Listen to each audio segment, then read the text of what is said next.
The history of microbiology is very fascinating journey. Today in this video we are going to learn about all those journey that microbiology has overcome. So let's start the video with Middle Age, which was pre-17th century. Earlier, it was observed that microorganisms can be traced back to ancient civilization where people noticed that effect of disease without fully understanding their causes, which means that there were certain diseases but people had no idea that why these diseases are occurring. And during the century there was an invention of microscope in the 17th century which paved the way for more detailed observations of tiny organisms. Now the second one which we are going to discuss is 17th century. Now what happened in 17th century that in late 1600s Anthony von Leeuwenhoek, this is now a very big name in history of microbiology because this person, a Dutch scientist, used microscope to observe bacteria, protozoa and other microorganisms. He is often considered as the father of microbiology due to his pioneering work. He has contributed a lot. Now, coming in 18th century, the concept of spontaneous generation, which was the idea that living organisms can arise from non-living matter. Today we know that it is very wrong concept, and this spontaneous concept generated during 18th century, which was widely accepted by everyone. This idea was later challenged by experiment and observations.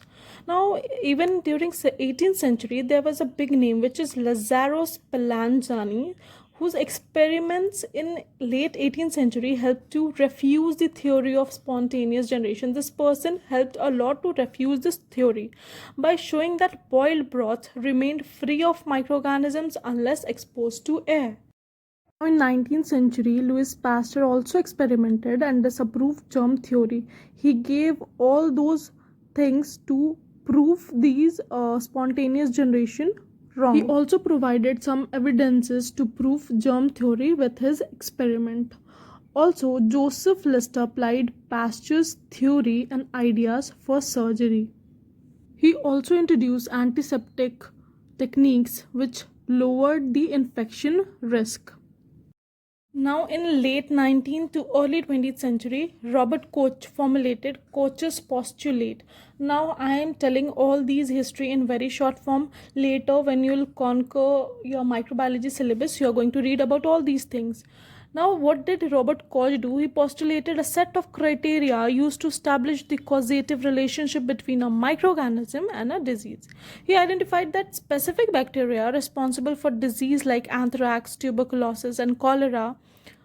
Now, the field of immunology also emerged during late 90s as a scientist like Emil von Behring and Paul Ehrlich developed the theories of immunity and introduced the concept of vaccine. The last that we are going to discuss is about 20th century. Now 20th century has seen a lot of advancement in microscopy, such as electron microscopy allowed for even more detailed observation of microorganisms. Now these have helped a lot in study of microbes. The discovery of antibiotics including penicillin by Alexander Fleming in 1928 revolutionized medical treatment and combat against bacterial infections. The field of virology emerged with the discovery of viruses and development of techniques to study them. The molecular era of microbiology began in the mid 20th century with the elucidation of the structure of DNA and subsequent growth of molecular genetics. Now, with this, we have learned a lot about these. I have covered the entire history of microbiology. I'll come up in brief detail accordingly with each century. Hope this video helped you. Thanks for watching. Bye bye.